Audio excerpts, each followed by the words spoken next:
Thank you for watching this teaching video from Oak Tree Community Church in South Bend, Indiana. Please subscribe to our channel and check out our other videos.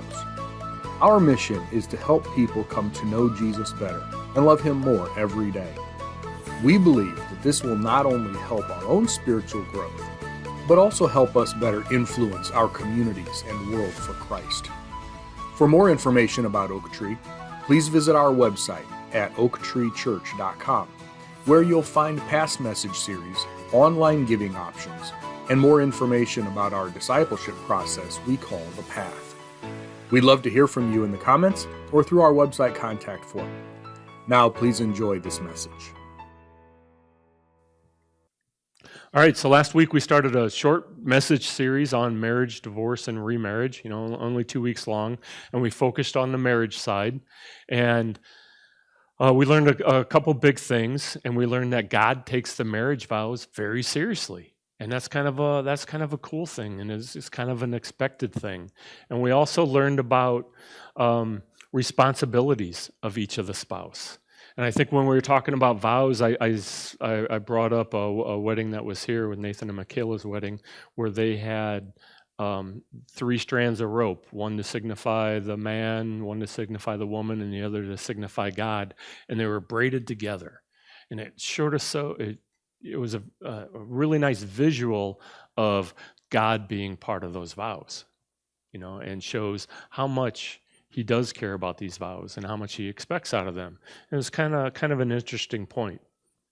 We also brought up that 40 to 50% of all marriages end in divorce. So while marriage is the fun part and the fun part to talk about, we also need to have a responsibility to talk about divorce. And also, the Bible talks about divorce.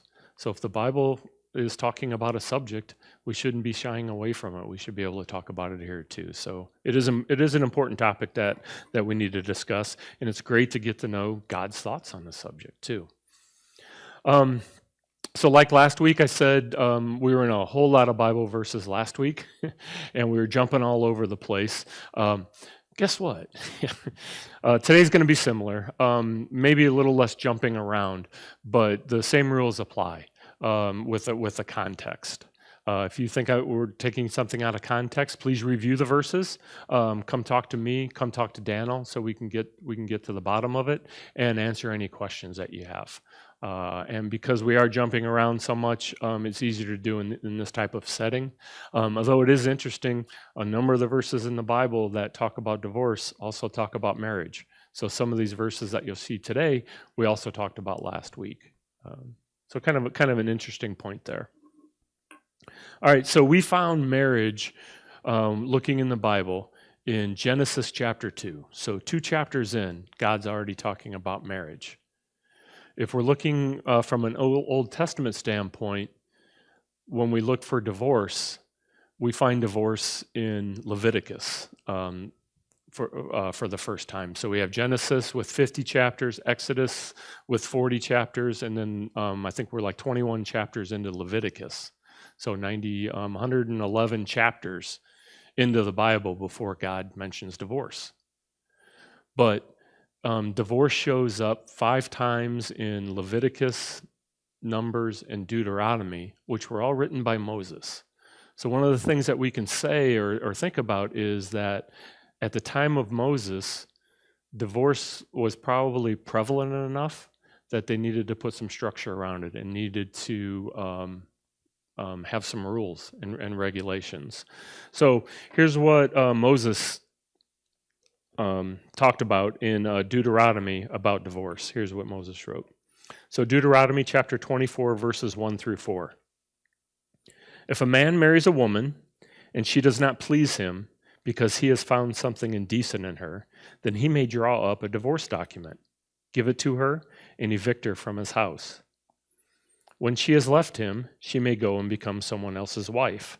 If the second husband rejects her and then divorces her, gives her the papers, and evicts her from the house, or if the second husband who marries her dies, her first husband who divorced her is not permitted to remarry her after she has become ritually impure, for that is offensive to God. You must not bring guilt on the land that your Lord your God is giving you as an inheritance. All right, so a lot to unpack right off the bat. If I had to summarize this, I would say if the man finds something indecent in the woman, and indecent, other translations have nakedness or shameful exposure. So if the man finds shameful exposure with the wife, he could divorce her. We're assuming that this is the first time they've heard this rule, that the Israelites have heard this rule. So before, they could probably divorce or were divorcing for whatever reason. But now it needs to at least be if the wife is indecent. We also find that if divorced, they could remarry, or she could remarry. We assume he could without adultery. And then if divorced a second time, or if the second husband dies, the spouse can't return to the first spouse and remarry again because God finds that offensive, it said. So we're assuming that adultery is not into play as part of this divorce, because in Deuteronomy 22:22, it says that in the case of adultery, death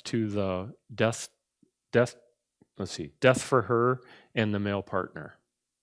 So probably no need for remarriage after that. But there's a number of other things that I think we need to talk about and explain and work through a little bit. Because it seems like this is one of the first times, like I said, that there's a serious charge for divorce, which is kind of interesting, and they're using that indecent. And then the woman needs to be giving a legal bill of divorce. And I see this as a document created by lawyers. I don't even know if there were lawyers at that time, but a document created by somebody, which meant there was probably a cost to it, and it probably took some time, and it was probably a cooling off period too. That's kind of hearsay. But you could see before that, if somebody just got mad with somebody else, they could say, fine, we're done, we're divorced. And you end the argument with a divorce versus having to go someplace else, and do I really want to take the time and effort and money to have this formal document written up. The husband had to extend a formal divorce. And a good point here is, up until now, it's the husband always doing the action. The husband can divorce a wife. The husband does this. The husband does that. But what we're going to find later today is in 1 Corinthians chapter 7, Paul actually reverses it and says the woman can divorce too. So kind of an interesting thing. So in the Old Testament, you can argue probably either side on whether the woman could initiate the divorce or not. But for us in today's world as a Christian, it doesn't matter, right? Because Paul said that the woman can initiate the divorce. Actually, it says something more along the lines of the woman shouldn't divorce the man, but if she does, right? Meaning she has the right to do it. So kind of interesting there. Ex-wives, and I will say, and husbands too, were free to remarry, which to me means that's why that divorce paper was so important, because usually the wife went to live with the husband's family, away from her family, and if the ex would come to the new husband's house and say, hey, we're still married, she has some proof of divorce. And then former spouses can't be reconciled if another marriage occurred. Now, there's some other things that we can infer in here too. Divorce isn't commanded, right? It doesn't say you must divorce her. It says you may divorce her. So for all these reasons, this is why we're thinking that Moses is putting structure around divorce.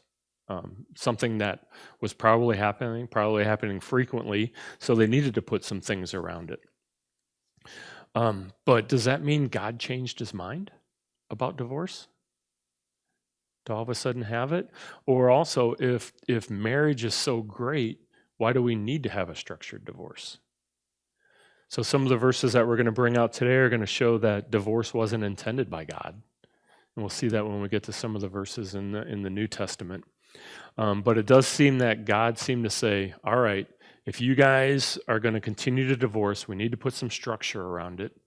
And one of the commentaries on this called it a divine concession to a human weakness. Kind of liked what they were talking about there. But God never said, "Thou shalt not divorce." It's not a commandment. And God never called, in the Old Testament, never called divorce sin. So divorce was allowed in the Old Testament as long as you followed the rules that Moses put in place.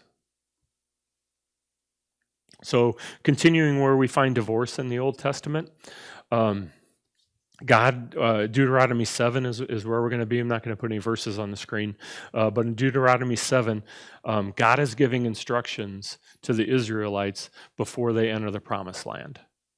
And in the Promised Land, it isn't empty. It's got a bunch of people in it. And specifically, he's talking about the interaction between the Israelites and the people that are already in the land. And he says, "You will make no covenant with them." And we talked about covenant last week, how it's a solemn agreement, it's a joining together in these vows. And if you even think back to those wedding vows too. So they were not to make any covenants with the people of the land. And then you worry, well, what about marriage? Marriage is a covenant. Could they intermarry or not? And there's also a verse in there that says you will not intermarry with them.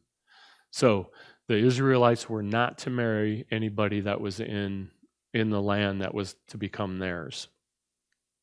So the Israelites didn't listen, and it's not a big shock there. And 1,000 years later, they were still intermarrying with foreigners in the land. And when they realized their error, they tried to fix it. Now we've been through the Old Testament enough. God is always there, and Israel's always there, and at some points they're tight, right? But Israel, then something happens, and they draw away from God. And when they get far enough away, generally something bad happens to them, and then they start coming back to God, right? And we see the cycle just over and over again, where God's not moving, He's staying, and the Israelites are doing this, coming back, leaving, starting to come back again. And it's more like a downward spiral than anything else. So for whatever reason, the Israelites were wanting to get right with God again, which really means they were examining the scriptures and they were doing their best to live out what God said they needed to do. And somebody read where they should not intermarry with foreign wives. And a number of them had foreign wives. So in Ezra chapter 10, they're trying to figure out what to do about this. I mean, in their hearts, they're just trying to get right with God. What's it going to take? What do we need to do? So they did a lot of prayer, they did a lot of study, and what they came up with was, we need to divorce our wives. So at the end of Ezra chapter 10, 113 Israelites, and I'm going to take Daniel's word for that. I tried to count all the names in there, and after about 100, I was kind of messed up a little bit. So 113 Israelites are listed that divorced their wives. Now, you would think if divorce was to be considered a sin, there would have been repercussions for this, right? But there wasn't. The nation wasn't condemned about these divorces. And in fact, God pulled the nation closer, and there was a reconciliation for it. So that's one of the reasons I'm saying that divorce isn't sin, or we can say divorce isn't sin. Now, in his book, Daniel has a statement that he put out that we're going to put up on the screen. And it says, divorce itself is not sin, but divorce is caused by sin. And I had to stop and think about that for a while, because immediately it's like, in all cases, and you start running through cases and trying to figure it out. So it may take you a little bit to get there, but it certainly seems to hold true. And the sin isn't always adultery, but it's sin of some kind. The sin can actually be growing apart too, which would be a violation of the vows, because in the wedding vows, you're vowing to be together, to be with your spouse. So growing apart would be like a sin of omission, which is kind of an interesting thought there. Now, the big statement there I guess you're trying to take some time to process it. While you're at it, I'd like to throw out something else there, throw some more gasoline on the fire. And that is, I'd like to offer that divorce is not sin because God's been divorced. Wow, no reaction. I got a couple of head nods. That's good. Nobody's throwing anything. I wasn't sure how it was going to go. But here's my proof. I'm going to give you 4 statements. And if I can prove these 4 statements to you, it'll help prove out that God's been divorced. And then we'll look at scripture for each of these statements. So the first statement is, God loved Israel and entered into a marriage covenant with her. Now it's going to be an analogy, but it's an analogy that God makes, so I feel fine that I can make it too.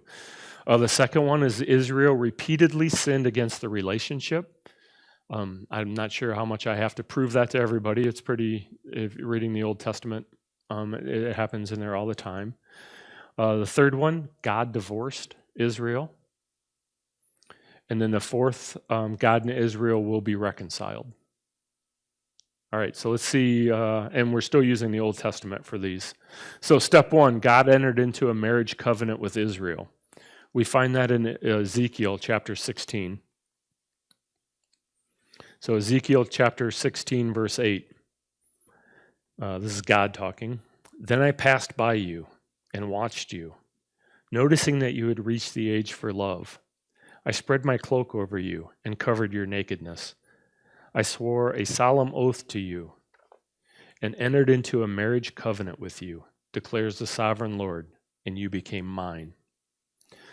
So this is repeated in Exodus, the same time frame in Exodus this happened. We're going to go to Exodus chapter 34.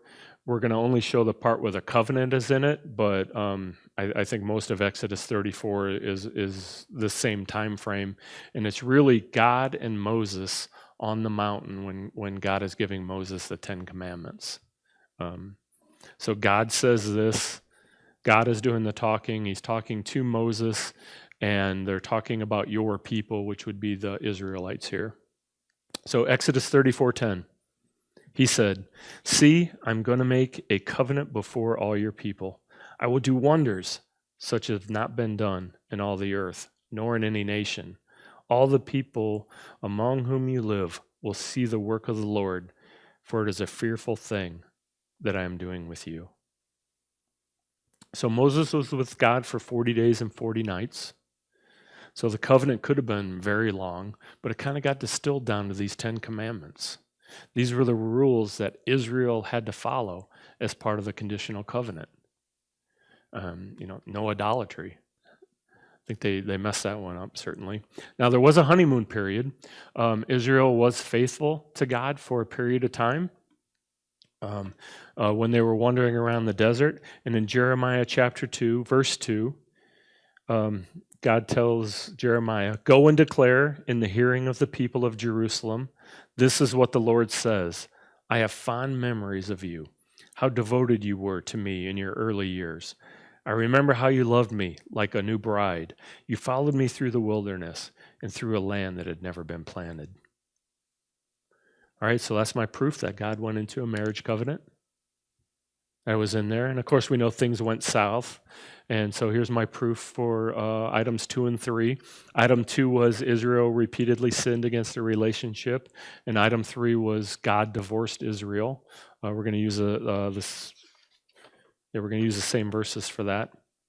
So we're still in Jeremiah, just one chapter later, in Jeremiah chapter 3, verses 6 through 8.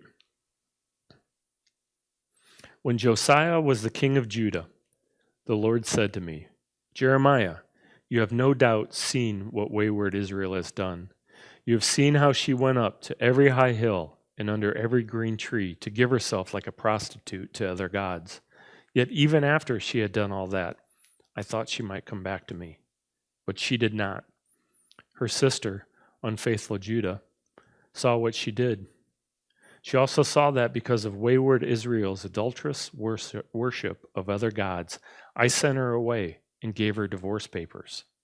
But still, her unfaithful sister Judah was not afraid, and she too went and gave herself like a prostitute to other gods." So Israel prostituted herself to other gods. And what did God do? He filed for divorce. And all through the Old Testament, we see Israel falling away from God, and most of the time it was for idolatry. And idolatry is worshiping of other gods, which, from our God's point of view, would be an altar, would be like adultery, right? Which is kind of an odd way to look at adultery. But finally, God said, "Enough. Here's your divorce papers." Now, God had the right to divorce her under the laws of Moses, right? She was unfaithful to him. And remember, this is why the reason we went through this exercise is that we could be able to say that the divorce itself is not sin, but sin caused the divorce.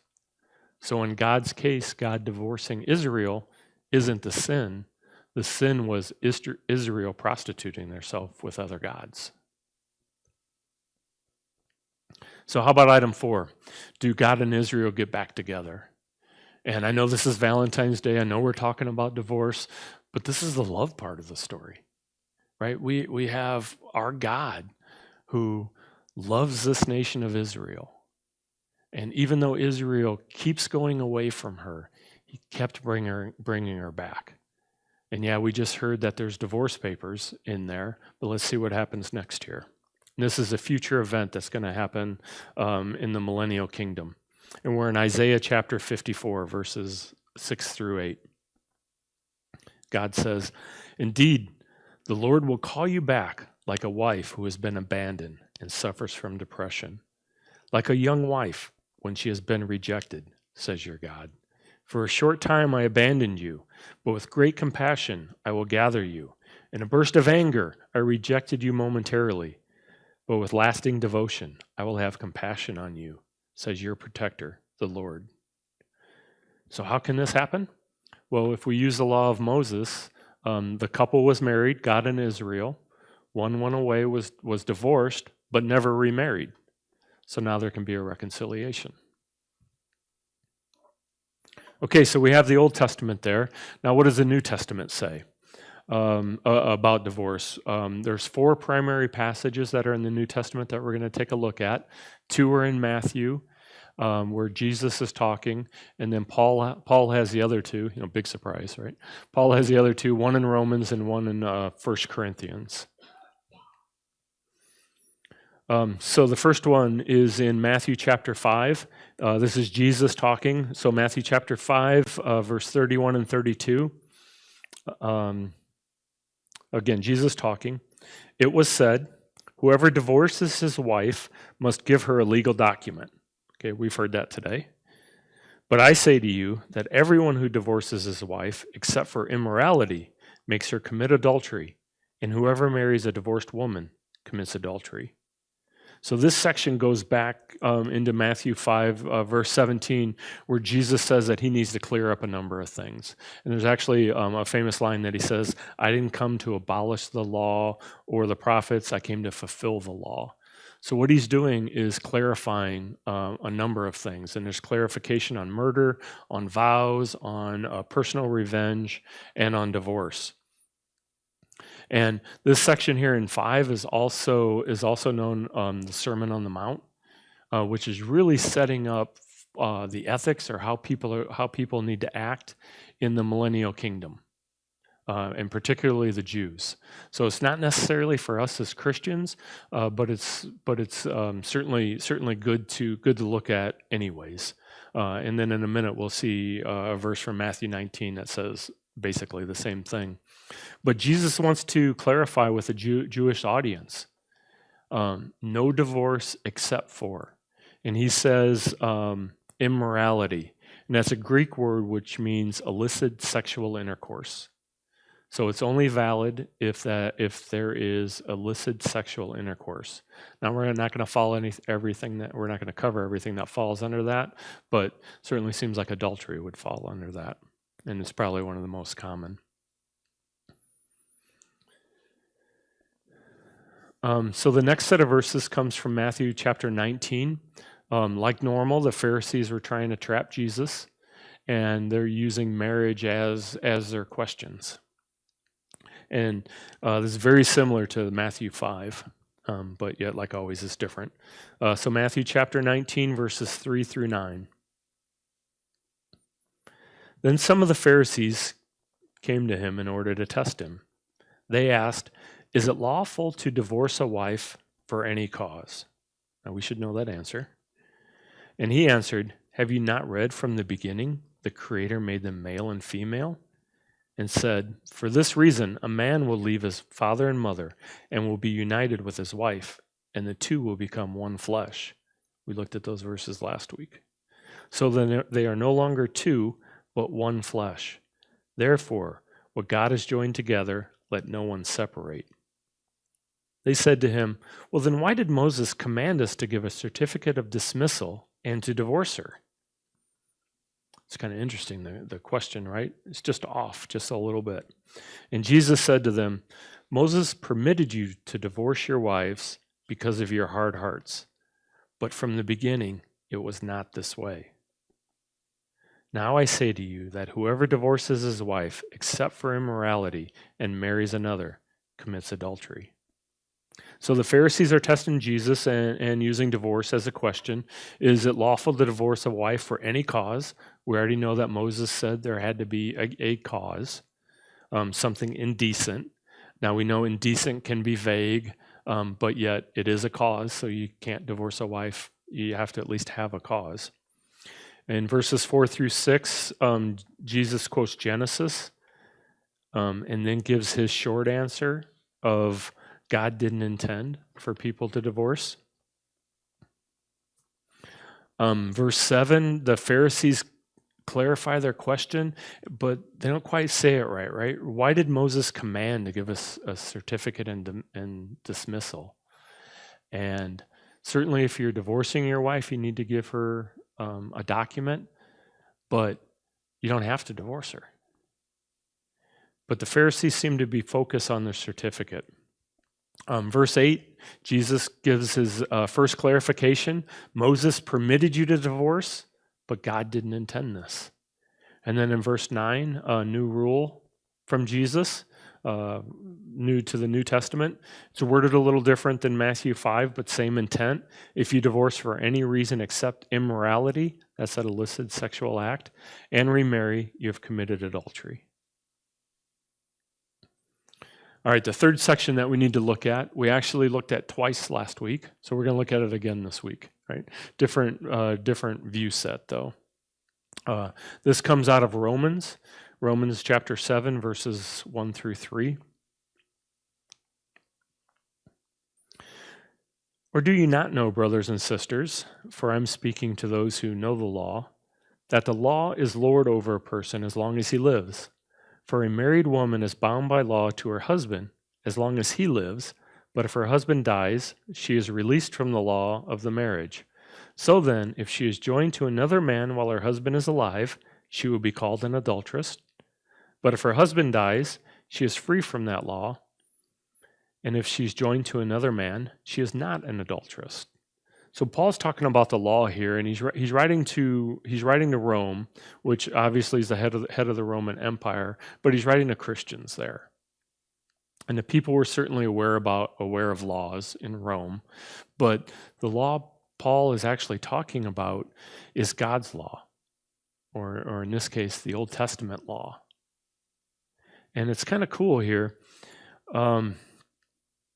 Because Paul's main point in this chapter 7 isn't about marriage, but he's using marriage as the example for the point he's trying to make.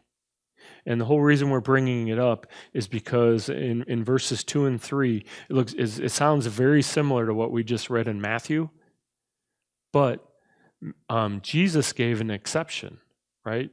You can't get a divorce except for except for immorality. But Paul doesn't say that. Paul doesn't list that exception. So do we have to do it? Is it a big deal?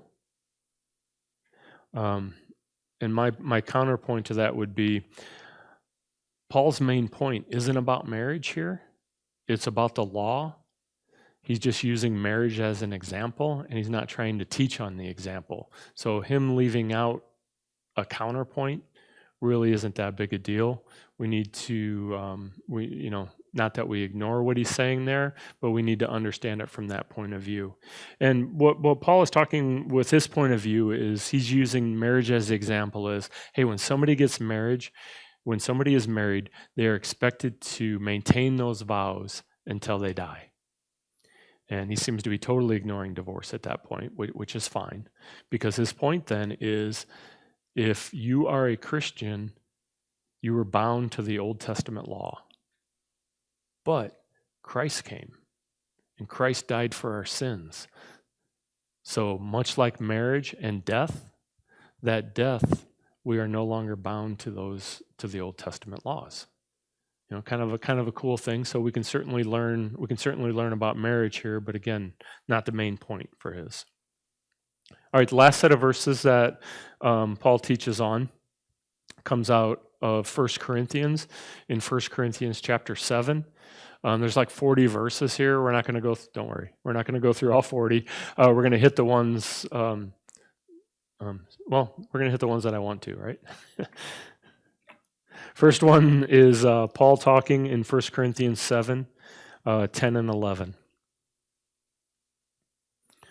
Paul says, "To the married I give this command, not I, but the Lord. A wife should not divorce a husband, but if she does, let her remain unmarried or be reconciled to her husband, and the husband should not divorce his wife." Now, I really like these verses because this is what I was talking about before. Paul sometimes people say he's sexist, everything's about the man, but here he intentionally flips it around. And instead of the man initiating the divorce, it says a wife should not divorce a husband. And then, but if she does, meaning that the wife can divorce the husband. So kind of a cool twist there, and making it clear that the wife does have the right to a divorce.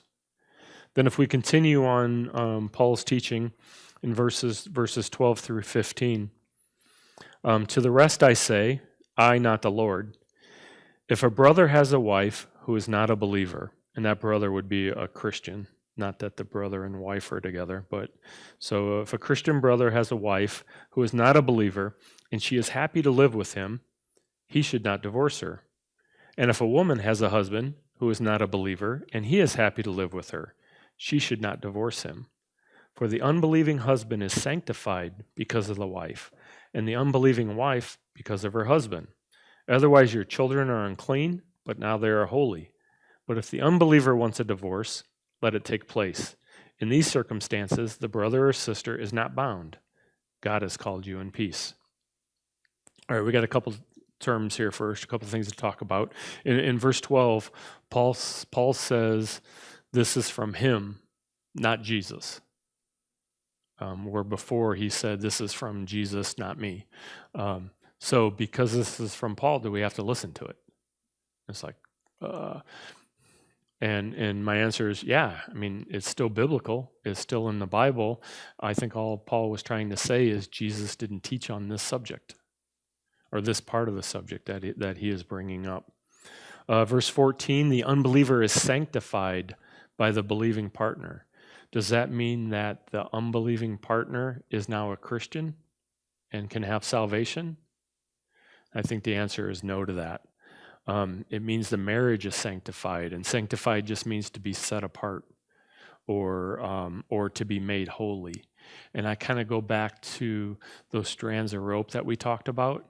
And in the marriage, when they're bound together, it seems like in this case, just the believing partner and God have their strands braided together, and the other strand of the unbeliever is just out there. So it's made holy because of the believer part. How about the kids? Are they saved? Now, the kids are legitimate, again, through the same way, through the believer. So in God's eyes, they seem to be holy. And just like the vows, God expects the Christian to uphold their side of the vows, but he doesn't necessarily expect the unbeliever to. which that was pretty cool to me. So what happens if one spouse is a believer and the other isn't?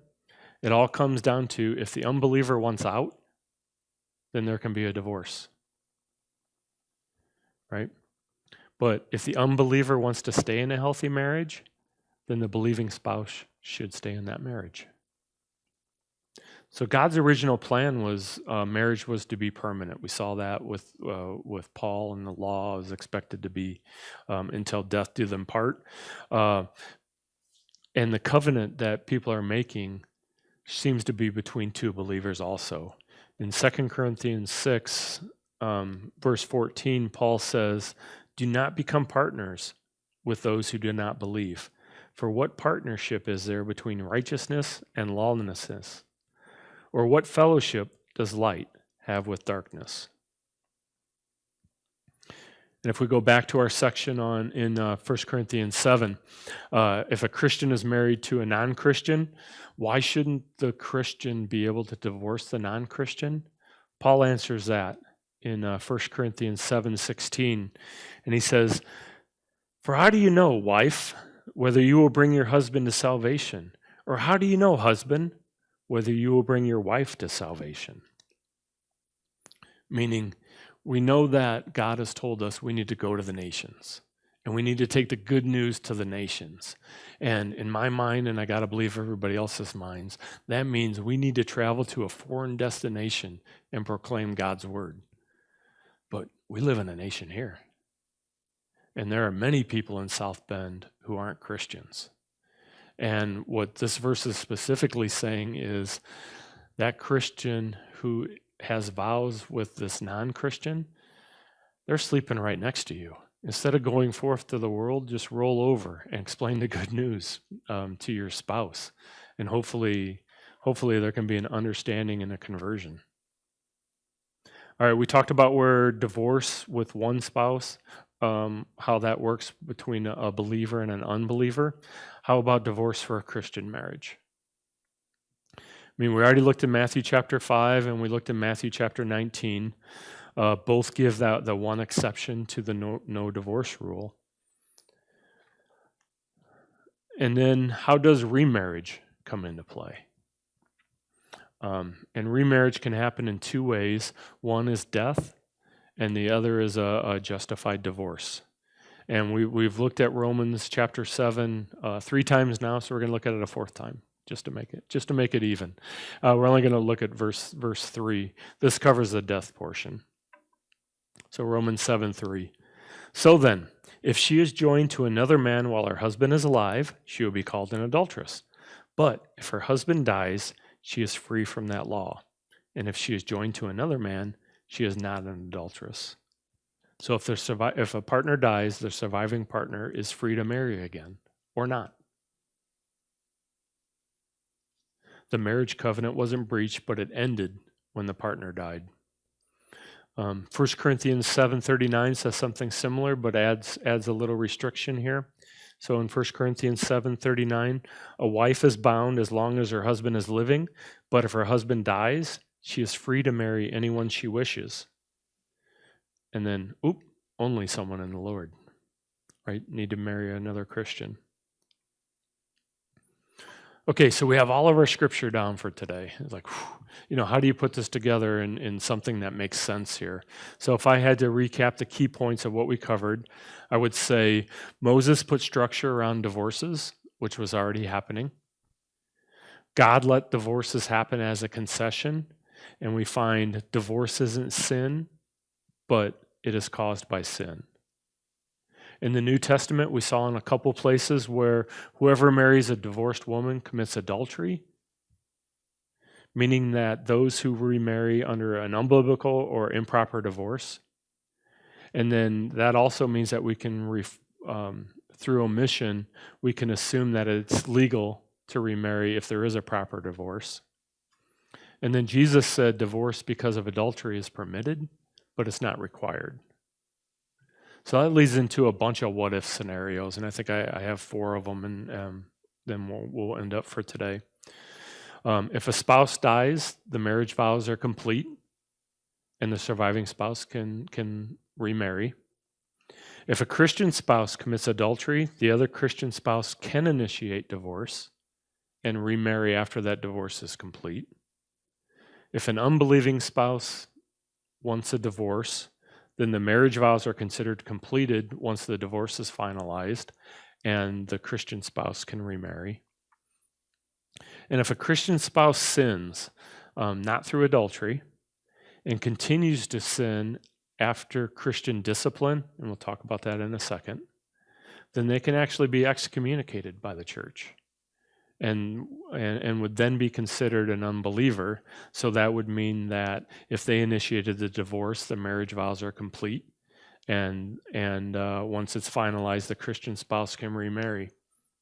So we didn't discuss Christian discipline at all, but it's a process where a person's sin is confronted by the church. And this happens in a systematic manner and could lead to them being excommunicated, kicked out of the church and being considered an unbeliever. It takes an incredible amount of time. And that person has to not renounce that what he is doing is a sin and continue doing it. From the church's standpoint, there needs to be a lot of grace. So this process can certainly take some time. And that brings up the last point I want to make today, which is grace. I love hard and fast rules where you can say if this happens, that happens. And it's really nice to have that. But we got to remember God's grace. I mean, if we go back to God and the nation of Israel, Israel kept sinning against God. He kept forgiving her, kept showing grace. We need to do the same thing. So these situations that seem cut and dried really need to be taken on a case-by-case basis and understood, and use the Bible as the foundations for your decision, but also mixing in grace.